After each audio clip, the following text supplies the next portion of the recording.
Welcome to the Musa video blog. Last week we spoke about Esau, lessons we could learn from him. This week let's talk about his brother, Yaakov, Jacob. Yaakov is a personality, one of the patriarchs, and he is oftentimes described in our literature and in our prayers as well as a man of emet, truth. That was something that personified Yaakov, truth. And yet, when we look at the story, we see some of the challenges that he encountered and the way he dealt with them, it seems that he was involved in deceit, falsehood even.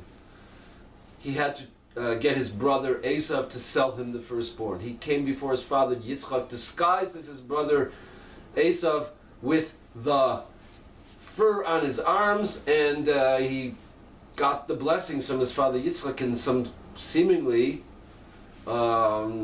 tricky way. And then this week we're reading about how he goes to Lavan, his future father-in-law, and there too he's involved in trickery, seemingly deceitful activities. So how does this correlate with the idea of truth? Okay, there are different explanations, but one understanding of this is that his inclination was truth. He had a passion for truth. He had a passion to do what was right. And sometimes in life, we could have a passion. I want to say the truth. I don't want to deviate at all. And it's not always the right thing to do. I mean, let's say someone toils and labors and makes something. Well, let's say someone makes some food. You're at someone's house, you're a guest. And they really put some effort into this food, and you know what? You don't like it. In fact, you think it's, oh, this is awful. So truth would dictate to say, this is awful. Well, you don't have to say anything, but if they ask you, how do you like it? Well, truth would say, it's awful. So what do you say? Oh, this is a very good quality pie. This is a top of the line pie. Something like that. You have to say something that isn't completely truthful because we can't hurt the person's feelings. So the idea behind that is there's a higher truth. You know, there's something more important that I have to focus on, and that oftentimes dictates activities that on the surface level may not be so truthful. I'm sure many times in World War II, to save lives, people had to lie, open lies. That's not being true. Okay, that's correct. They're not being truthful. But there's a higher truth. So what you have here is Yaakov is being called upon to, so to speak, complete his mission. There's a lot at stake.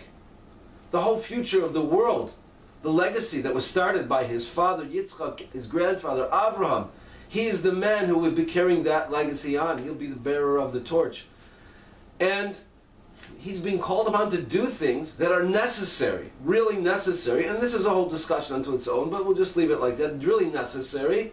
And the way to do it is to go against the grain. Even though, Yaakov, you're a man of truth, you don't want to do these trickeries. You want to always be engaged in truthful, honest, upright, forthright activities. But the moment calls for something else. Yaakov, again and again and again, is being called upon to get outside of himself. Get outside of his natural inclination, even though, you know, sometimes it doesn't seem so great. But it's the right thing to do. That's an important message for us. It's an important Muslim message that a lot of times we have to get outside of our natural inclination. Get outside of who I am, because there's something that has to be done. There's something right that needs to be done. You have to be able to overcome our natural drives to do what is right, to get outside of ourselves. See you next time.